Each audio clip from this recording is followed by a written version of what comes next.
दुनिया में सबसे जो मुश्किल काम है ना, वो है किसी कॉम्पिटिशन एग्जाम की तैयारी करना। देखो, बाकी पढ़ाई करना आसान है, पढ़ाई करना आसान है, लेकिन पढ़ाई करना कब आसान है? जब आप नॉलेज के लिए पढ़ रहे हो ना, तब बहुत आसान है। लेकिन जब आप नौकरी के लिए पढ़ते हो ना, तो पढ़ना सबसे मुश्किल चीज़ हो जाती है। नॉलेज के लिए पढ़ रहे हो तो ठीक है, आधी चीज़ें याद रही तो ठीक है, नहीं याद रही तो भी ठीक है। आप नॉवल पढ़ रहे हो, कहानियों वाली किताबें पढ़ रहे हो, आप ज्ञान के लिए पढ़ रहे हो, तो वो बहुत आसान चीज़ें हैं, ठीक है। उसमें कहीं ना जो है मुश्किल नहीं होती है। लेकिन अगर आप यही चीज़ है ना जो है कॉम्पिटिशन एग्जाम के लिए पढ़ रहे हो ना, तो ये दुनिया का सबसे मुश्किल काम है। फिर मुश्किल काम क्यों है? पहले तो ये कि सर पढ़ाने वाला ढंग का होना चाहिए, कि पढ़ाने वाले में वो गुण हो कि वो आपको पढ़ा दे, कि उसको इतना नॉलेज है क्या। तो सबसे पहली मुश्किल तो ये कि जो हमें पढ़ा रहा है, क्या वो पढ़ाने में सक्षम है क्या।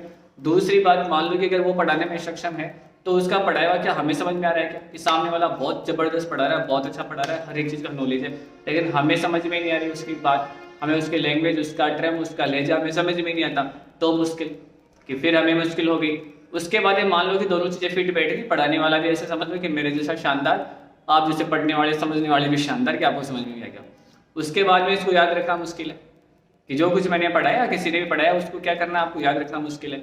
आप याद रखते इसको 2 घंटे में भूल जाओगे। मान लो गलती से अब मैंने बहुत ज़्यादा कह के सुना कि आपको ना क्या कि रोज़ रोज़ रिवीजन किया करो, तो आप ये ना याद रख लेते हो, लेकिन उसको फिर 1 महीने बाद भूल जाओगे। 1 महीने तक याद रख लिया तो 6 महीने बाद भूल जाओगे। फिर सब्जेक्ट एक नहीं है, सब्जेक्ट आपके पास है 25। सब्जेक्ट पे कितने हैं? 25 सब्जेक्ट है। कौन कौन सा याद रखोगे? कौन कौन से का रिवीजन करोगे? कौन कौन से के लिए टेस्ट सीरीज दोगे? कौन कौन से के लिए क्या करोगे, क्वेश्चन करोगे? तो ये क्या है, बड़ी माथापच्ची हो गई फिर से, है ना, हो गई बड़ी माथापच्ची की सर एक सब्जेक्ट थोड़ी है, 25 सब्जेक्ट हैं, कौन कौन से तैयार करोगे। मान लो ले देके आपने 2, 4, 5 महीने, 6 महीने, 7 महीने जबरदस्त काम करके जो है ना इनको क्या कर लिया, इनको जो तैयार कर रहे हो। अब मुश्किल ये है कि सर एग्जाम पेपर दिन तक याद रहेंगे क्या? RS वाला एग्जाम है, लगभग पता नहीं कब है ना, दूर दूर तक नहीं नजर आ रहा अभी तो जिस दिन एग्जाम होगा क्या उस दिन तक याद रह जाएगा क्या? ये है, क्या उस दिन तक हम तो रह जाएंगे क्या? ठीक है, ये वाली मुश्किल। उसके बाद भी ये बात है कि सर एग्जाम वाले दिन तक हमने याद रख लिया। अब मेन जो पॉइंट है वो है, जो आपने पढ़ा उसमें से क्वेश्चन आया है क्या?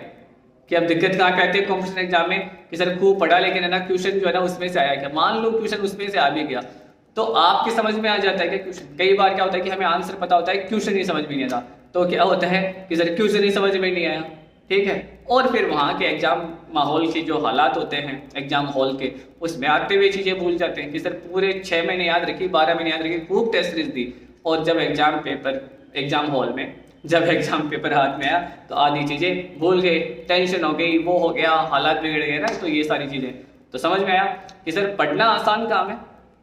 कब तक आसान काम है? जब तक हम नॉलेज के लिए पढ़ रहे हैं, जब तक हम ज्ञान के लिए पढ़ रहे हैं, तब तक सही है। कॉम्पिटिशन एग्जाम के लिए अगर पढ़ रहे हो ना किसी भी के लिए, तो ये सबसे क्या है, मुश्किल काम है। सोच लो अब कितना मुश्किल है, आसान नहीं, बिल्कुल भी आसान नहीं।